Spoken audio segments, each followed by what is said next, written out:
Hello and welcome back to 4NP's podcast. Thanks so much for listening. Before we start today's episode, I just have a couple of shout outs that I'd like to do. On behalf of our 4NPs celebrating our NP Alicia. Alicia, congratulations on your new grandbaby. Congratulations to the parents, Jordan and Jess, and congratulations to Jada for graduating from boot camp. Also, we'd like to shout out to AB Future NP. AB Future NP, you won our contest on Instagram. We now have 550 followers on Instagram, more than that actually, and we're so proud. And we wanted to give you an Amazon gift card, but we're having a hard time getting a hold of you. So if you're listening, please reach out to us so we can do that. And finally, to Denise McGill, we just want to say thank you for your positive engagement with all of our posts. You're always so lovely and so supportive of us, and we hope that we bring something to your day as well. We just appreciate it. Thanks again so much, and here's to another great episode.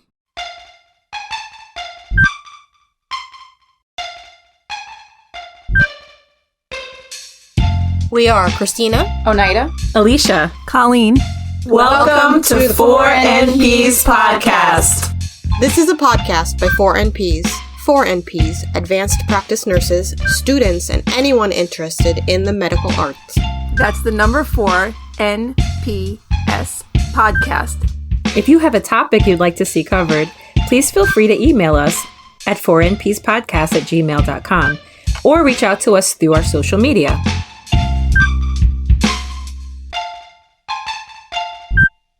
Hey there, this is Alicia from 4NP's podcast. Thank you so much for joining us again for this week's episode. We truly appreciate you so much for being faithful listeners, and we are so excited for this newest episode with the 4NPs, where we had the pleasure of speaking with Michele Persico. Michele has been a nurse for 12 years and currently holds the position as Director of Clinical Professional Development at Northwell Health, formerly Northern Westchester Hospital in Mount Kisco, New York. She has a passion and a love for teaching and nursing education and has spent the last 7 years devoted to this specialty area in nursing. She discovered her interest for teaching while in undergrad for her BSN, where she had a natural affinity and gifting to lead study groups alongside her fellow students, which shows her dedication to seeing other nurses excel. Michele has been a staff nurse in the CTICU at Lenox Hill Hospital in New York City, and it was there where she began her first educational leadership positions, beginning in the CTICU, critical care, cardiothoracic surgery, cardiac cath areas.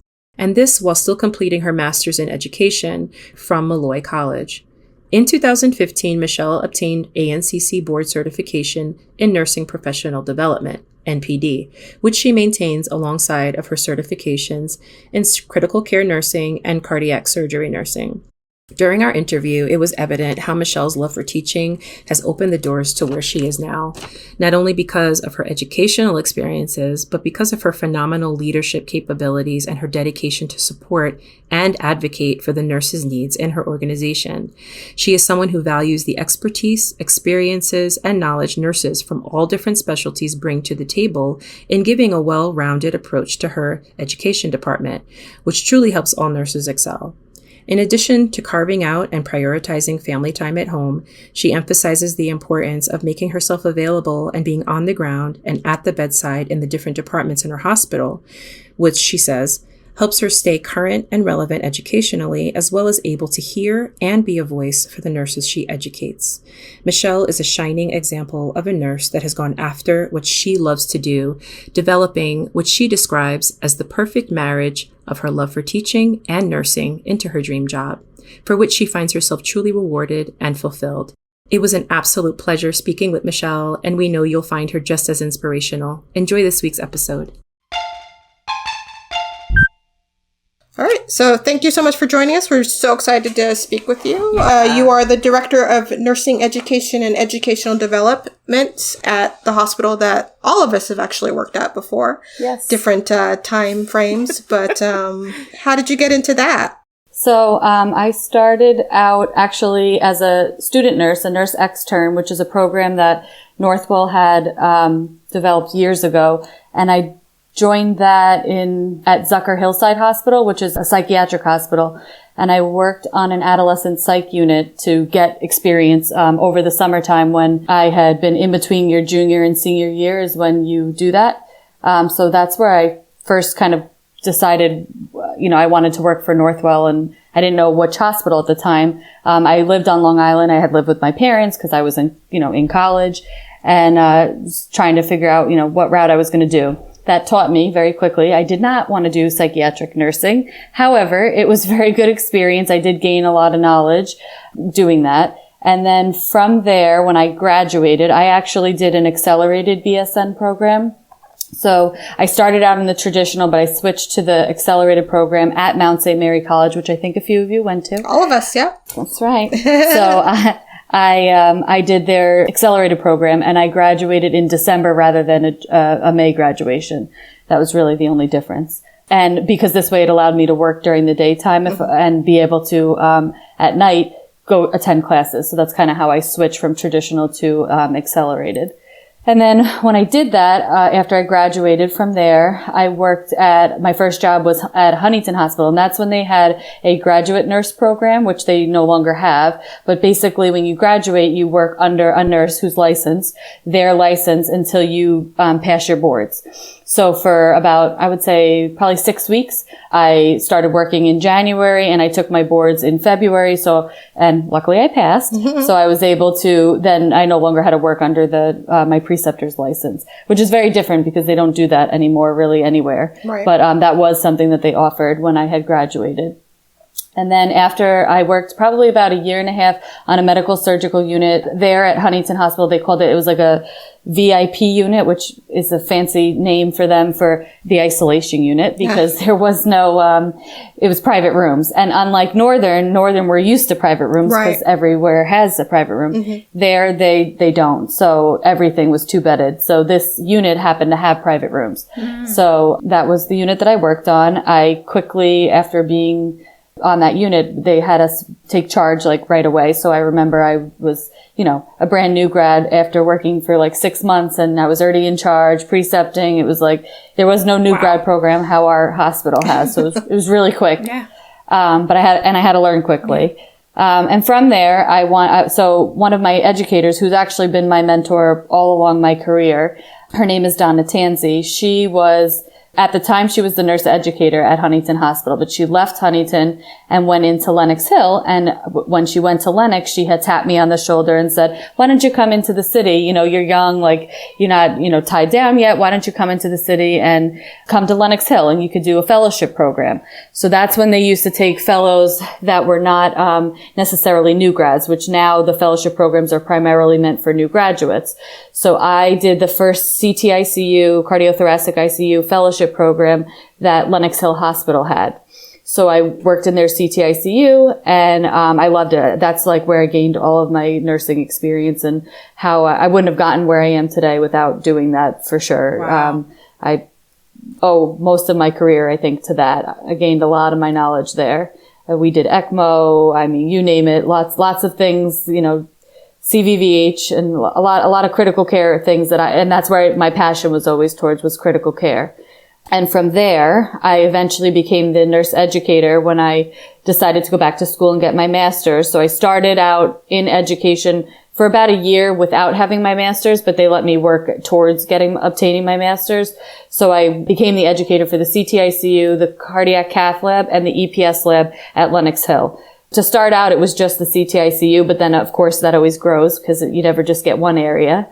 And so then I left Lenox in 2015 because during that time period, had gotten married in 2014. I graduated with my master's, and I was tired of doing the commute to the city because we had bought a house up in Westchester. And I said, I'm not doing this anymore, of this commute. I'm going to find something closer. And I had interviewed, actually, oddly enough, at Northern Westchester for a different position, just to work in a department there. And then I realized, why am I doing this? I got my master's. I, worked so hard for this. Like, why don't I just try something else? Like, why don't I try for an education position, even though they didn't have one? So I went on a whim, and my mentor, Donna, convinced me to email the CNO, who is no longer here, but at the time, Lorraine Seke was our chief nursing officer. And I had emailed her and the head of HR and told them I wanted to sit and meet with them and let them meet me and tell them about me. And hopefully they would be interested in figuring something out So I did, and I met with, at the time it was Lorraine, who was the chief nursing officer. I met with the head of HR, who's no longer there either. And same thing with the head of the quality department, which is what education reported to at the time, who has since retired. So I met with all three of them. I guess I did something right because I must have sold them on me or somehow. Awesome. And they developed a position. So I first started out as the, I forget the name of the title. I think it was Assistant Director of Clinical Learning and Innovation, a fancy title in my mind for a nurse educator, but it was a way to get me in the door. Yeah. And, that I was there for 2015 to 2017. And then in 2017, after being asked twice to step into the education director role, the first time I said no, and just because it wasn't the right timing. I was trying to start a family. Obviously, as you could tell, it took a long time for that to happen. So now, things happen for a reason. Mm-hmm. So I eventually just went for it. And in 2017 is when I assumed, so the last, 4, almost 5 years I've been, or longer than that now, I've been in the director of nursing education position. Wow. That's awesome. I can say, being there since we started in 2008 and seeing where the education department was prior to you coming in and then what it became after you came in, you really made a difference. I think that your demeanor, you're just very calm, and you can tell how self-assured you are, and that people believe that you know your stuff and you can relay that to people. I don't think I've ever asked you a question where you didn't know the answer, or maybe you didn't know the answer and that's okay. You could say, oh, you should go here, or let me find out and I'll tell you. So you've made such a difference. Thank you. Awesome. Yeah. Thank you. I love that you took the bull by the horns and were proactive in creating your own career for yourself. I think that's something that we try to promote in our podcast. Mm-hmm. Is we want to show our audience that you can be and do anything you want, and owning your own license and your own education, and then negotiating that into what the role that you want is really a great message. And I think I haven't met you before, or if we think we may have, we're not sure, but possibly.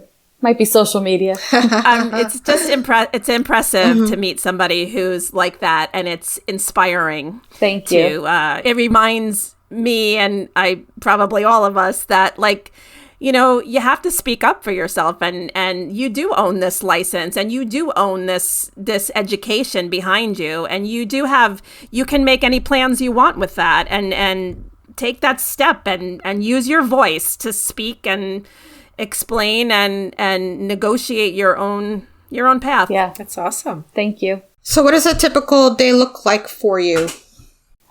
For me or for my department, or both? For you, for both. Okay. So for me specifically, right now, I've been really I've been offloading a lot of my work because I'm not going to be there for a couple of months. But normally on a typical day, I like to get out and I like to round and be present on the units. I'm very much I need to still be at the bedside, seeing what's going on and what are the things that I can do to help the staff, and knowing how they're able to do things. I don't ever want to lose sight of that. So I find that's very important in nursing education, where it's not just going up and rounding, but that I could still jump in if I needed to. And obviously my comfort zone is the ICU, but I also have covered all areas. When I first came to Northern Westchester, they had given me not only the ICU, but I took the ED, the short stay unit, pediatrics, and behavioral health, which I didn't have background in all those areas, but now you could, you would never know that I never did anything in the ED before, because I can just jump right in and kind of have an idea of what I'm doing. Same thing when I eventually would get called to come and help in the PACU, or, pretty much any area. The only area that I have the least comfort zone in is the operating room, because I really felt, even though I do go in there sometimes, but I don't want to be going in there and messing around with things where obviously it's a sterile environment. The surgeons have their ways, and it's not the place to be, inserting myself every once in a while in. But to go watch and observe is no big deal. And I do that from time to time. But I just like to make sure that I'm getting out there and seeing what everyone's doing. A lot of it is supporting the educators and making sure, especially post-COVID, I came back. So as you know, I have a 20-month-old, plus I have twins on the way. So we've been very busy with me being at the hospital and then out of the hospital, and reminding everyone that they got through COVID without me, the beginning part of COVID, and had to put up a field hospital in the parking lot and train everybody and do all these things quickly, right after I left for maternity leave, actually the day that my son was born, Joint Commission walked in for our stroke survey that day, and they had to figure it out. And although I had them prepared, but it just shows like the team was able to do it. And of course they're, nervous again because I'm going to be going out again. And of course, Joint Commission's due to come back again. So, but I've been preparing them and they're going to be totally fine. But a lot of it is making sure that, burnout in nursing education is a thing. It's a thing for everywhere in nursing, but just making sure like post-COVID that everybody's okay, checking on them. There's a lot of turnover in nursing right now. So, and not necessarily like you're able to keep staff like we used to. There is longevity of some staff, but there's also not the people staying for 30 years anymore. A lot of it is people stay for a couple of years and then they want to do something else, especially right now, like in an emergency department or in the operating room a little bit. But, in some of these areas, med surg is always a common thing. People will come for a little bit of time and then they want to go and do some kind of specialty area. So that, adds to every time the nurses turn over, that also adds to the volume that we see in our department. So that can become stressful because at times you could go from having 5 orientees to having 10 to 15. And that could be a lot of people to be running around after and making sure that they have the tools that they need and that they're succeeding. So, that's something that I'm always trying to help with and make sure that my department feels supported in getting. And something else would be like, we never had administrative support until this year. This past month, were able to hire an admin for our department, which took time and me to be advocating for the need for doing this because we felt very important. And a lot of the work that the educators were doing or bringing home with them outside of work, including myself, was work that could be done by somebody else that's not, an educator. It could be done by a different discipline. So that has been a really big help. And even over the last couple of weeks that she's been with us, it's already, I can see how that's really helping our department. So yeah, it's just, making sure everyone has the tools that they need is a lot of my day to day. Is there something that you feel that is lacking for some of the newer nurses that you see coming in? So your new grad RNs, is there like a particular thing that you see that's lacking in their education? Well, right now, I think because when COVID happened, it cut off clinicals for people. So I do see this group, I anticipate actually, this group that's going to be coming in. You could have your December graduates and the May graduates where they're both not necessarily have all the clinical experience. So everyone had clinicals and then clinicals got stopped and then some got restarted to some level, but most not really. And that definitely took away from really so they're less comfortable at the bedside. They don't know how to go in and have a conversation with the patient and or family, how to manage the family and if something's escalating. So a lot of that, is something that you might see during clinicals and at least get some exposure to. They're not even getting that. Even some of it is basic. So I have a feeling that these next 2 groups that we'll see coming are going to be lacking some of those things. Now, we're fortunate that we have an accredited new grad residency that is a 6-month program that they do have the time to at least develop some of those skills. But it's really all about making sure you pick the right candidate and that, that they have their bachelor's degree and that they're a well-rounded individual to start with. But that's for sure something that we're all concerned about because they're not getting the same level of clinical experience that they used to get. Although now clinicals have restarted, but that one group I think is going to be, we're going to see a little bit lacking from them. Yeah. Mm-hmm. So Michele, you mentioned a 6-month residency. Is that the new pattern now? Because when I started in 2008, when I graduated, and I was also a December graduate, it was a 3-month orientation. Yep. It wasn't called a residency. It was just basically you kind of shadowed someone for a couple of weeks and then maybe after a couple of weeks, they gave you 1 patient and then you had that 1 patient. And then maybe after a couple of days, you would do 2 and then they kept just increasing. And at the time, I think it was like a nurse to 5. That was the ratio. 1 nurse to 5 patients. I don't know if it's still the same at Northern Westchester, but so is the 6-month residency, that's the standard and that's always the case? Yeah. So not everywhere. You have to actually apply for a residency program and it's a whole process. It's almost like a mini magnet survey to get accredited. So it's through the ANCC and it's called PTAP, Practice Transition Residency Program. And what that does is basically once you apply and get accredited and write for it, which we're actually due for reaccreditation next year. So you write this very big big, lengthy document. You have to write stories, show examples, and describe and demonstrate how you meet these different domains in order to have the accreditation. But the way our program works in that 6 months time frame, and we always had a residency. I would say probably they started it.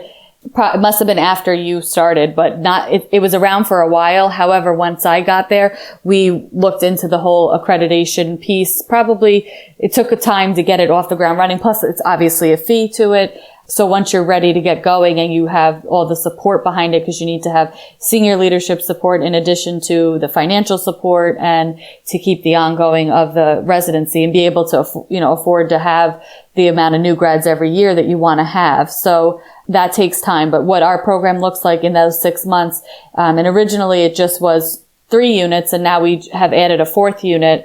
But in those 3 units of med surg, we rotate them between the different areas. And to your point, yes, they start out with 1 patient and then eventually move to 2, but we progress that, and we meet on a weekly basis to discuss goals and come up with a plan for them. They also do simulations. So we send them, we have a partnership with our simulation lab down in Long Island for, that Northwell has, the Center for Learning and Innovation. And that's where they're able to go and do simulation. And we have certain scenarios that we pick out that are like common things that they would see in a med surg unit.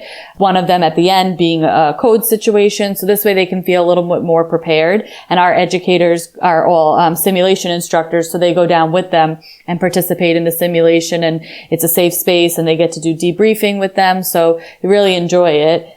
We also have different key points of time within the program where we do what we call like transition meetings. So before they rotate from one unit to another unit, or before they go from, at the end, it will be from day shift to night shift. We have a transition meeting, and we meet with the whole group, and the managers come and the preceptors along with the educators, and we, talk to them about, what it's like transitioning to night shift, how your sleep pattern's going to be. We try to like support them in different ways that can help. They also work on an evidence-based practice project that they have to complete throughout the whole program. So they start it and they sit on the EBP council, and they have to work on this project, and then they present it at their graduation. So they'll have a graduation at the end.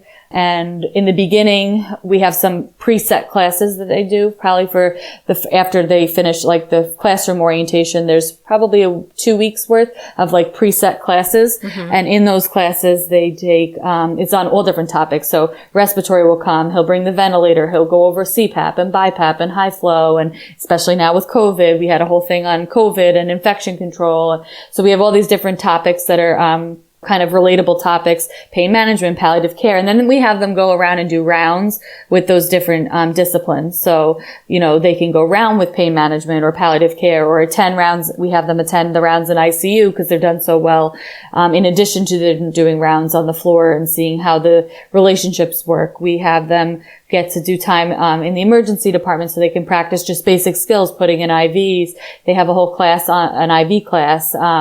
So there's a lot of things that are really put forward into this program. So we offer the residency twice a year. So 2 times a year, they get to go through it, and then we take, a number of new grads. That's awesome. It's so phenomenal. I mean, I imagine, ladies, if we had that when we first started, like, oh my gosh, it's like amazing. Is this kind of program, is this something that is the new wave, in all hospitals, or is this just like specific to like Northwell or? No, so we were the first, us and Mather Hospital in Northwell were the first 2 sites that had it already. Northwell just became accredited for 15 other sites. They did a system application for a residency program, although us and Mather are not on the same timeline as them because we had already had it.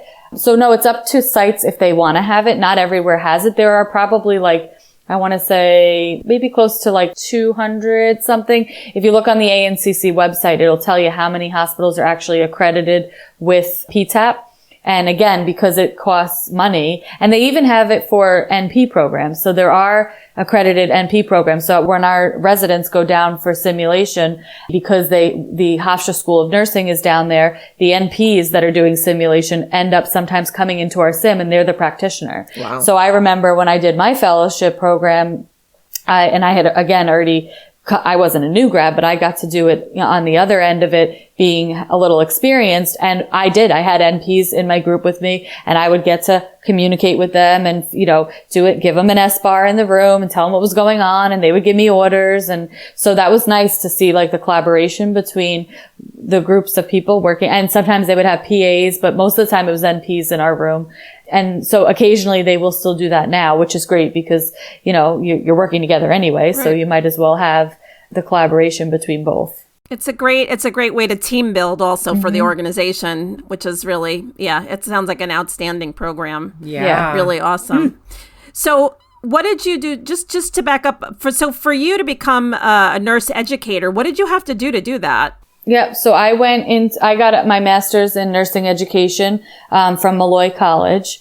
So I had known right away. I knew when I was in my undergrad, and I always loved to teach. We always formulated study groups, and everyone seemed to like gravitate towards, we would study together. And then I'm like, okay, well, if someone's listening to me, so I guess I know something. So I said, I love teaching and I love nursing. So how can I marry the two together? And that's basically what I did. So I eventually waited till I, had my feet wet and worked for a little bit before I went back to school to make sure I truly wanted to do that. I did think about nurse practitioner for a little bit, but then I had changed my mind and I went back to like, what was my gut telling me? What did I want originally? And when I did that, I went to, that's where I went to decided Malloy. And what I liked about Malloy at the time was the tracks were, all the same in the beginning. So the first 5 classes were the same for whether you went into education, informatics, nurse practitioner, or, administration. So you could change your mind after the first 5 classes, which was nice. So if I really wasn't sure, I at least had the opportunity to make a change, which I didn't, but I could have done that. Right. Yeah. So that's kind of what I decided, that I wanted to go to school for that. And then I enrolled in the program, started the program. And then I applied. Luckily, a position had opened on the unit that I already was working in the CTICU for the educator position. So I went on the whim to try to, interview, apply, see what would happen. And that was not an easy process. I had gone through 9 rounds of interviews to get to there. Wow. But again, it was great. A great experience. That's excessive. Very excessive. Because the staff had to interview me. It was a lot of people. But yeah, and I remember the previous educator, because she's kind of who inspired me to go, especially on that unit, and taught me everything. I mean, she did my whole fellowship program, so it was great working with her. And she had left to go she actually had her clinical nurse specialist, and she had left to go use that at Columbia. So when she did that, then it opened up this position. I said, I'm going to try for it.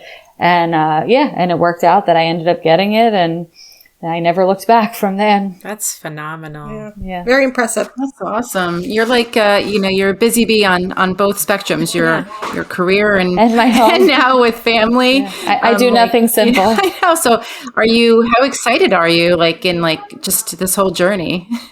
Oh, very excited. I never thought I'd be doing this either. Even as the director of nursing, if you asked me this years ago, I would have told you I would have laughed if you said that this is what I was going to be doing in the future. Just because I never thought that I'd be in this role, in this position. It just things have kind of just happened that way, or I've been tapped and asked to do it. And then I'm like, no.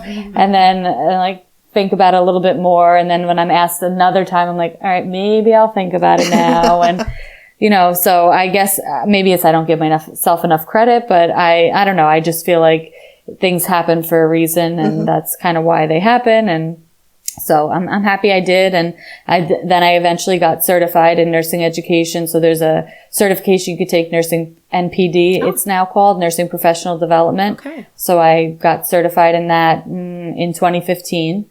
And so I maintain that. And then I still have my clinical certifications because I refuse to let those go. You shouldn't. Good for you. No. Yeah.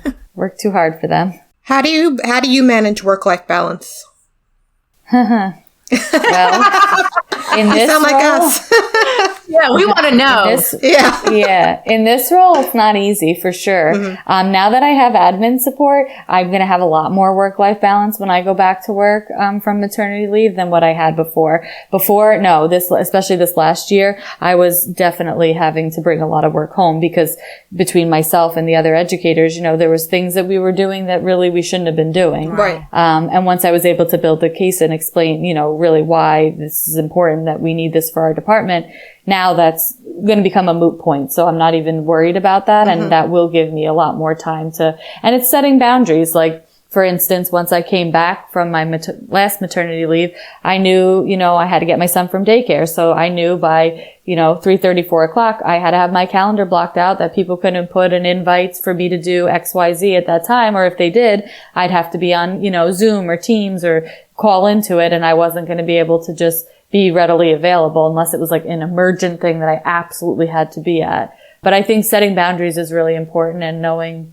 what you're comfortable, allowing yourself to do, because you can let it get really out of control, mm-hmm. or you can keep it in control based on, what parameters you put around it. Wow, and how do you carve out time for yourself? Like, what do you do? Well, right now I probably pretty much have no time for myself. I've been getting a baby room ready, but, when I'm normally like not having children back to back like this, I'm usually, we go boating. So I could say that like this past, summer, we did get a boat. So we've been doing a lot with boating. We grew up boating. So that's something that kind of keeps us both, busy, and we'll continue to do that. And both of our families live in Long Island. So we do go back to Long Island often to see our family. Yeah. So we're very busy. We have big families too, so we're always seeing them and doing the family thing. Filling your cup. Filling your cup with family, and that's an awesome thing. Yeah, exactly. That's awesome. Well, I could see, why you're in the position you're in, because just as a leader, it sounds like you took the time to really advocate for your team and for what you needed. And I'm so happy you had an organization that gave you that support, speaking of you getting that admin, because sometimes a lot of places you could fight and you can scream and you can cry and you can do a lot of things like that. And they just won't budge, because if the work is getting done, mm-hmm. whether or not you're going home with it, they're happy the work is getting done. And that's not something that they're so concerned about, like as far as your mental health. Right. But it sounds like, to have that support, it helps with morale. It helps with your mental health. It helps with you from avoiding that extra burnout, because now you have time to focus on the things you should be and not admin stuff that obviously can be done with other people. So right. That's awesome. I mean, you sound like a phenomenal person. I wish you were there when I was there. I know, right? Thank you. We're lucky to have you, Michele. Yes. Thank you. Absolutely. We had Tracy Boyd. Is she still there? She's still there. She is retiring though when I get back. She's going to cover me. Wow. I know. After 24 years, she's finally going to retire. Yeah. In April. She was awesome. I had a special moment with her. She was training me on codes, mm-hmm. and I went to my very first code, and she was right there with me, stood by my side, coached me, told me who everybody in the room was, what was happening, and was lining me up to do compressions, which didn't need to happen. Thank God, because I was a wreck. But didn't need to happen because the person was actually resuscitated. But it was so... it was so upsetting to see that for the first time. And I didn't say anything to anyone. I went back to my unit and just was kind of quiet for the afternoon, processing what I had just witnessed. Yeah. And she came and found me and pulled me into the kitchen and said, I need to talk to you for a second. And I went into the kitchen and she just hugged me and I started crying. And I said to her, I can't cry. I can't do this right. I cannot cry right now. And she's like, you can. Mm-hmm. That's a lot, what you just saw. And mm-hmm. and it's something that, I hadn't kept in touch with her, but it's something that stands out to me so much that I can remember that moment, because it meant so much to me that somebody thought to do that. Yeah. And otherwise I was going to internalize that. I wasn't going to let my fellow nurses know how I really was very upset. It's upsetting when you see that for the first time. It's overwhelming. Right. And so just the educators are so important, and I do think that Northern Westchester did an okay job with us. It sounds like they're doing a lot better now. Yeah. I would have loved to have been in a program like that. It would have been very important, and it's nice. So if a nurse is graduating in December or May, how would they apply for that particular program? Is there a way to do that? Yep. So it gets posted on the Northwell Careers website, and we offer the program twice a year. So it's offered in March, and then which is timed out with the December graduates, because usually then they already have their license by then. And then it varies, the summer one. Sometimes we do it in August and sometimes September. So this next year, we're going to do it in September, because last year, because of COVID, the boards, by the time they were getting their results, it was cutting really, really close. So we moved it back a little bit just so that we can, give people the opportunity to actually pass their boards and not have to be worried, that they didn't get their license and stuff in time, because then we have to apply for limited permits, and it becomes a whole other part of the process that has to get special approval. But yeah, we purposely try to time it out with when they're graduating. Yeah, that's great. From what I've heard, it's pretty competitive. You usually have a lot of applicants. Wow. Yeah, hundreds. Yeah. That have to get narrowed down. Wow. Yeah. These nurses coming on are so smart, and just it's just because it's so competitive. It's amazing. Wow. They know their stuff, and then they're getting this whole experience, the new experience that they have at Northwell Health, and it's just it's great. Yeah. And that's just for med surg, because we also have fellowship programs. Those aren't necessarily accredited, but some of them are on the path for it. But we do that for our ED and our ICU. So we take new grads into both of those areas. And those are either, for ICU, it's 6 months, and for the ED, it's 9 months program that actually prepares them to work in those, particular areas. So it's really, they're great programs. And again, same thing. It has simulation. It has a whole didactic component in the beginning. And then the part that's the most important is the preceptorship, where they're paired with a preceptor. And, that really helps develop them so that they're comfortable coming into when they're on their own and in their, part where they're being mentored. And then they have a last piece that's the mentorship program. So it's been really, really imperative to have these programs at the hospital. That's fantastic. Wow. Yeah. Especially since there's not as many older nurses and experienced nurses. No. The hospital systems, I think, across the U.S. we're losing a lot of our older experienced nurses. And I personally think they're so critical to education of the younger new nurses. Completely. It sounds like a program like this would at least bridge that on some level. Yeah. They definitely did not have that. The things that I really learned I learned from very experienced nurses. So. Yeah. Absolutely. Yeah. Yep. Same. Yeah. So Michele, I know you said you always had this affinity for teaching and educating, and when you had study groups, it was kind of you were that go-to person. So it sounds like you've got your dream job, not perfect, because no job is perfect, but it sounds like you're pretty much in a place where you feel like this is me, this is where I belong. What would you say is the most rewarding part of your job? I would say it's the staff. I love seeing when the staff figures something out, or it's something that we helped them get to be able to figure out. And for me, that's very important, to make sure that they have the tools that they need. So when I see that they do, and then they get it, especially when it's something that can be a little bit more challenging or difficult a concept to understand, that I think is one of the most, rewarding things for me to see that. It's awesome. How can you tell, when someone finally gets it? I know that I can, sometimes it takes me a couple times to get it, and I kind of try to pretend that I get it, but how do you, know, when the nurse gets it? I guess when you see them a couple times doing something, or you can kind of tell, that aha moment. Yeah. I'm really gotten good over time, kind of knowing people and knowing their personality, especially it's not that big of a hospital. So, I'm know a lot of the staff, and I can kind of, have a good read on them. So for instance, we, opened a cardiac cath lab during the pandemic, because, that's how we operate.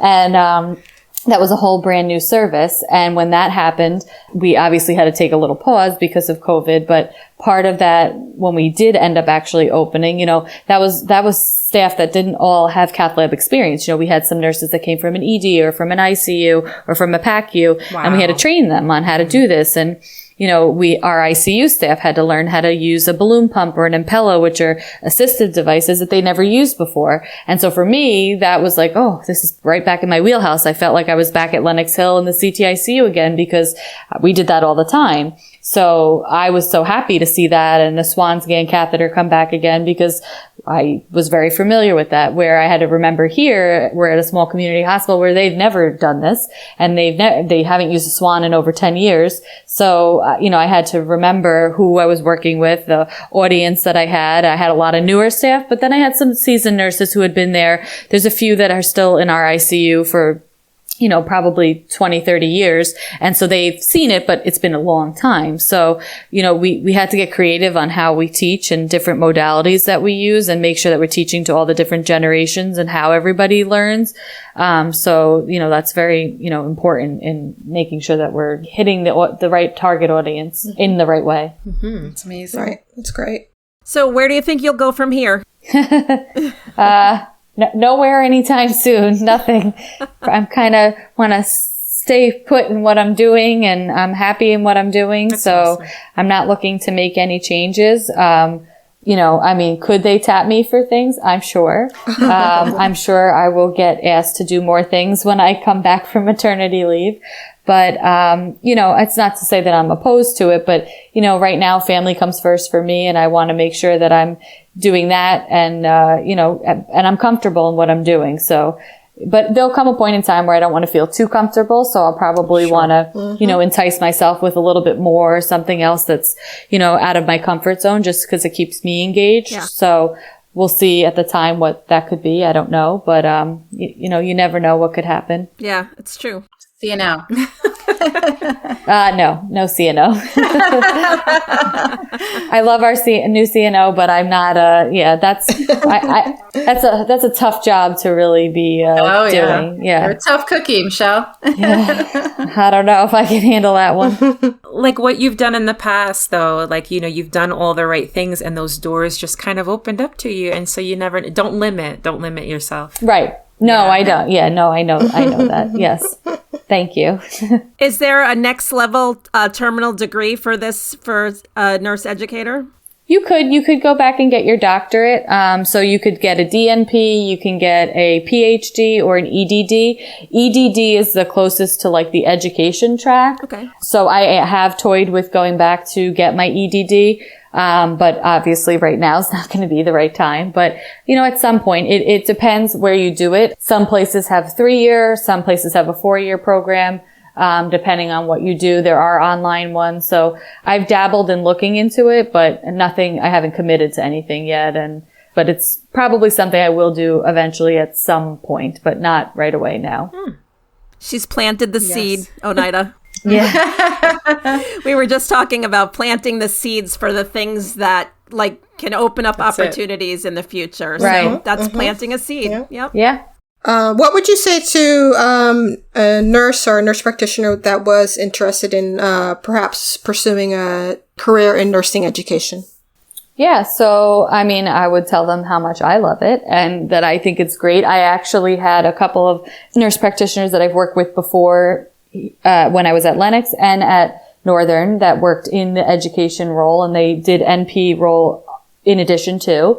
So I think you can do anything. That's the beauty of also being a nurse practitioner. You can have your NP, and I've seen nurse practitioners that are nurse managers. Mm-hmm. So that you don't have to necessarily work in that area, or you do more than one thing, or you do it at different times in your life, depending upon what you want to do with it. Right. So I think it's definitely an opportunity that's out there, and you have different type of clinical expertise, exactly, that can be, done for all different things. It depends what your specialty is. And then that just makes you a little bit more well-rounded. So our previous evening shift educator, she was a nurse practitioner. So, she had different things that she brought to the table. So I think it all depends on what your specialty is. But it can make you very well-rounded for being a nurse educator. That's great. What is your most favorite thing about your career as a nurse educator? My most favorite thing about my career, I guess it's just getting to do what I love. I get to go to work every day and do a job that I love doing, and it's always rewarding for me. And I kind of never looked back. So it's not like I'm going to work and like forcing myself to go to work. I actually enjoy going to work and I feel like I'm doing good when I'm there. So that's great. Yeah. Have you ever considered like starting your own training program or creating your own company as a nurse educator? I've thought of it. I've been asked before to teach like certification review classes, which I could come up with and probably make on my own. But I've never actually done them or hit the ground running with it just because I haven't really had the time to do it. Mm-hmm. But now that I might have some extra time, well, I'm not going to have any time soon, but in the future, if I have some time, I might, all that's about to change again, but it's okay. It's life. That's life. Exactly. At some point, you never know. Yeah, I could do something like that. But yeah, the possibility, are endless kind of if you do something like that. I know a few people who have done that on the side and developed their own certification review courses and teach them and have great success rates and things like that. So, well, do you guys have any other questions? No, it was great talking with you. Thank you. Yeah, I just think you're awesome, Thank Michele, you. and I just wish you the best in everything with the babies, and your home and your career. I'm just so happy for you. Thank you. Well, thank you so much. It was awesome talking to you. You're great. Yes. You're phenomenal. Thank You're you. just so intelligent and smart and so giving with your knowledge. Thank you. Thank you. We wish you the Appreciate best. it. Sky's the limit. Thank you. Yes. All right. Take care and good luck with your little one and your little one's coming. Yeah, we'll be waiting to see pictures. Yes. Thank you. Thank you. All right. Have a good night. You too. Take care. All right. Bye. Bye. Thank you for listening. If you like what you're hearing, please subscribe to us and give us 5 stars. If you have any ideas or comments, please message us at 4npspodcast@gmail.com. Please follow us on Instagram, Facebook, and Twitter at 4NPs Podcast. That's the number 4NPS Podcast. Subscribe to us wherever you get your podcast and go to our website at 4npspodcast.com for episode transcripts, resources, and more information about us. Thank you for listening to this week's episode of 4MP's podcast.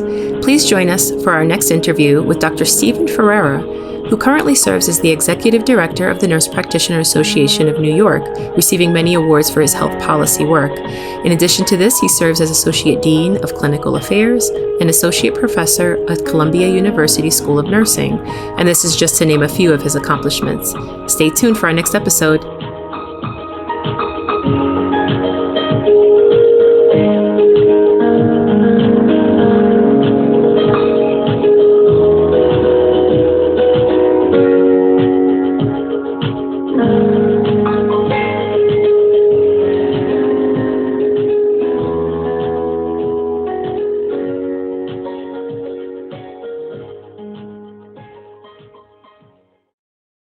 The information in this podcast is for educational purposes only and should not be used in substitute for professional care by a medical provider.